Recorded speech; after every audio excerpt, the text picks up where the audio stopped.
So, what if you have to move for from your home country to a foreign land, or maybe perhaps you just want to travel and live abroad for a while, take a year, have a reflections, have a thinking about your life, how is your life has been for like 30 years, 40 years in your home country, and become an expat.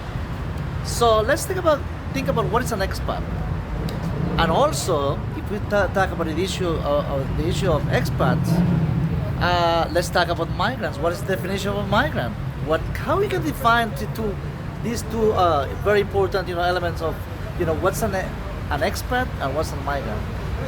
Well, migrant sounds like a political tool or political football. It's been very much the definition. The word migrant has been in a public eye for a long time. It's been in public eye, in public policy issues, but I don't want to get into too much of the politics about it. But an expat, what is an expat then?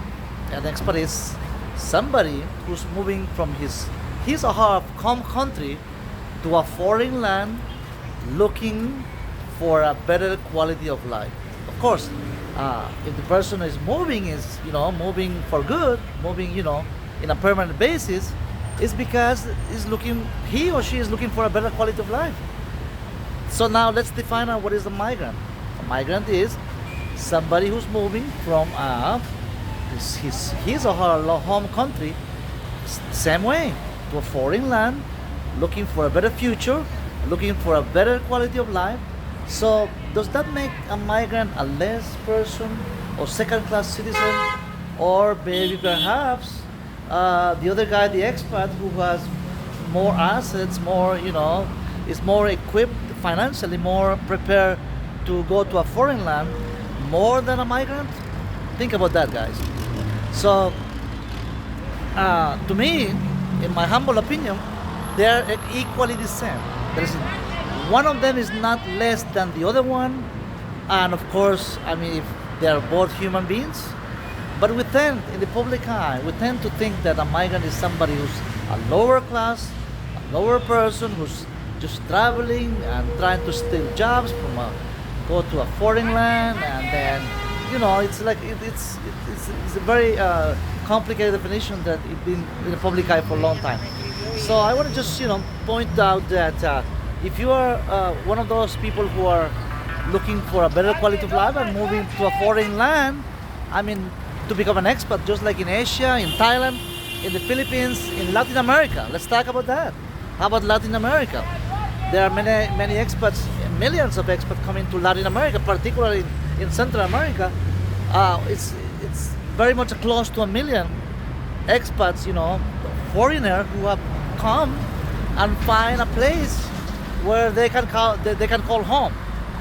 In Central America, of course. And one of these stories that I want to tell you is about an expat who came not too long ago, 3 years ago, came to Honduras, Central America.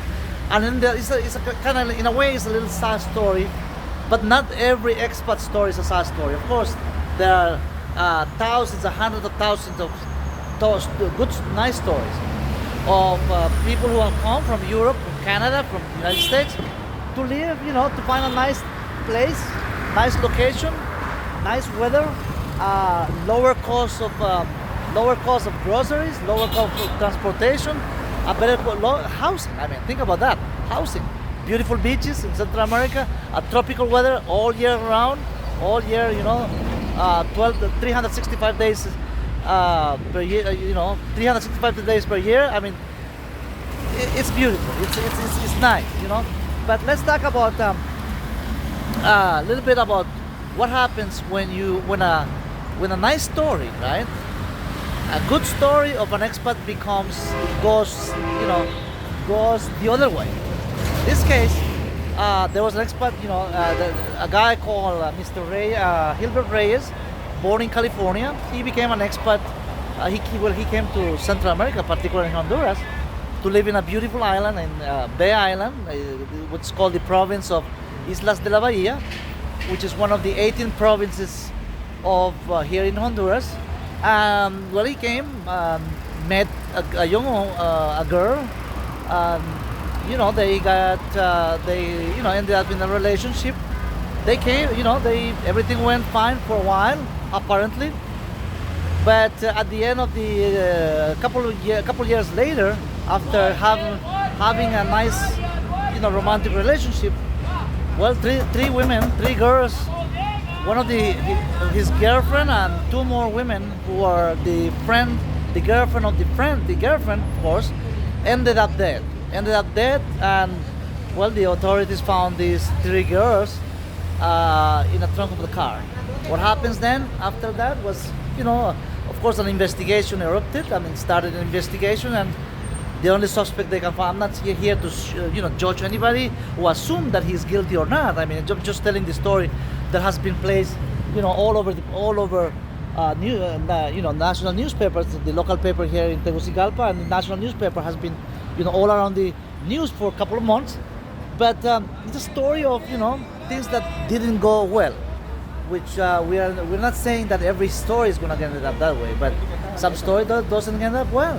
I mean, something went wrong, of course. And if typical, usually when people move from their country of origin, where you have a different culture, different languages, different customs, different way of life. I mean, and most retirees or young fellows like this one. This is this fellow who's been accused of these crimes. He's been just accused, of course. We're not assuming he's guilty or not. I'm not here to tell that, but well, there's an investigation underway about the situation, exactly what happened with these women, and they ended up there in what has been called Paradise Island. Paradise Island, like Islas de la Bahia, Bay Island, one of the most beautiful island in Central America. I mean, it's been placed, for many international magazines like International Living, well-known travel magazine has been placed this island as like a Paradise Island, one of the 10 best places to visit in Latin America this year to 2025. So the story ended up this fellow, this guy, I'm not saying a fellow, but this gentleman, Mr. Reyes, born in California, coming, to live in Bay Island, in this island, and meeting this girl, and well, this ended up dead. So he apparently a couple of days later, he traveled back to the States after the disappearance of these women. And guess what? Well, the only suspect they could find, apparently, from the investigation, from the developing investigation, was that he was one of the prime suspects. So what happened after that was that, police work, I suppose, with Interpol in the making, in progress, and then apparently he was, posted. He was, pointed out as a prime suspect. And of course, everything was in the news, and he ended up being in the Dominican Republic. A few days later, and from the authorities of this Honduran government, and the police authority, they ended up asking for his extradition from the Dominican Republic. A month and a half later, he was back in handcuffs in Honduras, facing court, facing this accusation that what happened to these women. And of course, the investigation, and he's in detention as we speak. But the story behind this is that, guys, people travel all over the planet, all over the world. People go from one country to a different country, of course, from looking for a better quality of life, better weather. I mean, some nomadic, they call it digital nomads. They work from overseas countries. They just travel and work with a computer anywhere they want to find a beautiful, country to work with. And of course, the most important thing is the low cost of living. Not just the quality of life, but the low cost of groceries, low cost of restaurants, low cost of dining. I mean, people, of course, they want to make, almost everybody wants to make their dollar count, the value of their dollar, or whatever currency, the euro, or if you are Australian dollars, of course, make it happen in a way that it really makes your quality of life improve from the country you're moving to the next land. But guys, we have to be clear with this, that when you move to a foreign land where there's a different language, there are different language, different customs of the local people, different way of life, even different government system. Of course, anywhere we go, we have to obey the law. I mean, go with the law of the country. I mean, things that the habits that we have, or the culture wherever you are. I mean, it's not typical. Mostly, it's not most of the time it's not the same as where the country you are planning to live. So of course, it's a culture shock as soon as you move to a foreign land. Even if you do your research, in the computer about all the information you can gather, whether this is in Asia, the most Asian countries where many foreigners go and live for the low cost of living, or finding a romantic relationship. Most of the time, people do their research, in the internet about all the information of that country, whether this is the Philippines, Thailand, I mean Vietnam, which is Indonesia. One of these countries I'm mentioning, it has been a really popular spot for retirees, and nowadays, I mean, recently, more young people, young guys in their 40s retired from executive positions in the United States, and retiring and living abroad with this, unstable world where we live. There is so much instability, man. Nothing is sure. If you have a job in a Western society, if you have a job, you never know if you're gonna keep that job for the next day. I mean, 2025, you have a job, a good job, even a good paying tech job, but you never know the following week. Everything's going so crazy with artificial intelligence, with the technology and stuff like that, and manufacturing. I mean, now they're talking about tariffs. Think about that. Tariffs. Tariffs is what it is. I mean, penalizing the other country, imposing sanctions like taxes about when you import goods from one country to the next country.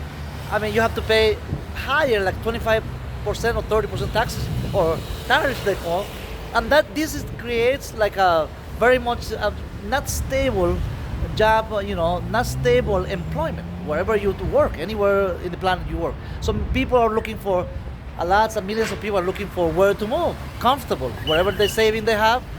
If they have some savings, they manage their assets with stocks, with different financial items, so they can live comfortable wherever they are.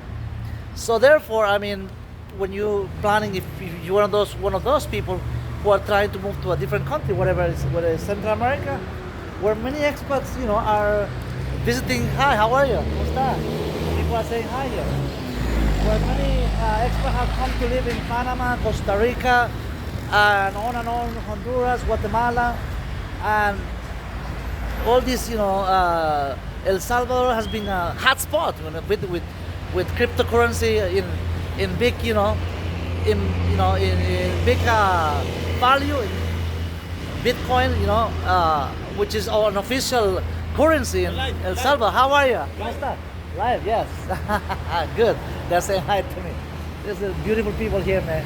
I mean, the Honduran people are really beautiful. They all say hi. We make lots of friends here, man. As we broadcasting this, as we recording videos on YouTube, we're making lots of friends. But this is a different issue. I'm talking about when you become the issue of becoming an expat, moving to a foreign land, looking for a better quality of life, which is becoming, this guy, there's a YouTuber named Nomad Capitalist, he says, and he goes by the motto of saying, go where you're treated best, go where you're treated best. And I'm just, quoting him, which, makes sense, man, makes sense when you think about it. Anywhere you're treated best, that's where you need to go, I guess, I'm not saying in the US or Europe you're not treated good. I mean, of course, Western countries are beautiful countries, man. But it's stressful. But we all know that it's very stressful. The job market is tight. We don't know what's gonna happen next. I mean, one thing one day you are doing something, but you don't know if the next day you're gonna have a job. even though and the cost of living is amazingly high.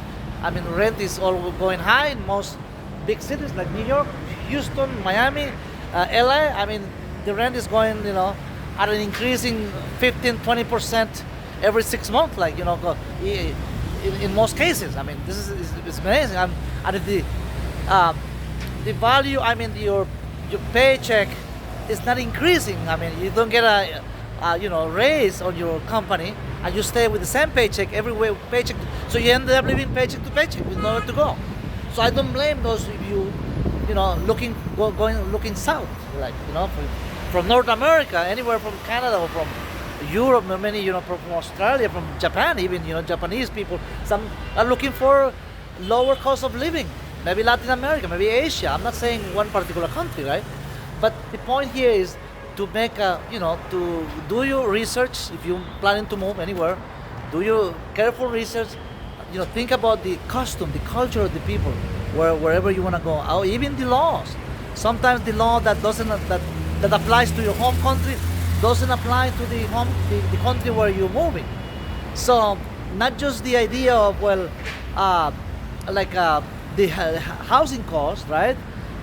Or grocery costs, or transportation, or restaurant, I mean dining, I mean entertainment, but you need to, be able to have a whole, research of what how people, behave, what's the social, the social part of how people behave among each other, how they treat foreigners, how they view foreign people who come to live in this land.